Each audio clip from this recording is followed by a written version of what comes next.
Les 2 directeurs de course testés positifs au Covid avant le Grand Prix de Miami. Non. Mais non. Le retour de Michael Masi, peut-être? Non, hein. Selon Sky News, les 2 tests positifs ont été effectués hier, ce qui signifie qu'il y a une chance raisonnable que l'un des 2 revienne négatif d'ici vendredi de Miami, donc dans 9 jours. Ouais, c'est vrai que bon, il reste encore du temps. Les personnes voyageant aux États-Unis sont tenues de présenter un résultat de test Covid négatif effectué au plus tard un jour avant le voyage. C'est donc pas gagné non plus. La FIA a refusé de commenter l'information ce soir et dit qu'elle ne divulguerait des infos médicales sur son personnel que si elles étaient pertinentes pour le déroulement de l'événement. Nul doute qu'un plan B doit tout de même être envisagé. Le premier auquel tout le monde pense est évidemment un retour de Michael Masi, qui est actuellement en Australie, et n'est pas officiellement considéré comme un remplaçant potentiel si Freitas et Wittich ne pouvaient assurer leur rôle.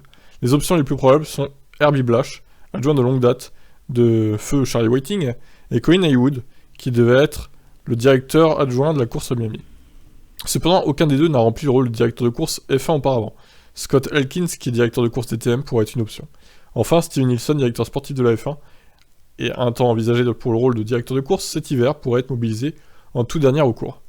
D'accord, donc écoutez, alors là, le retour de Michael Masi, non. Hein. Au secours, quoi, ça serait vraiment trop, là. Bon, affaire à suivre, bon, ils ont encore du temps pour s'en remettre. Espérons qu'un des deux soit positif, enfin, soit négatif, du coup, au Covid, avant qu'ils voyagent aux US. Ciao, ciao.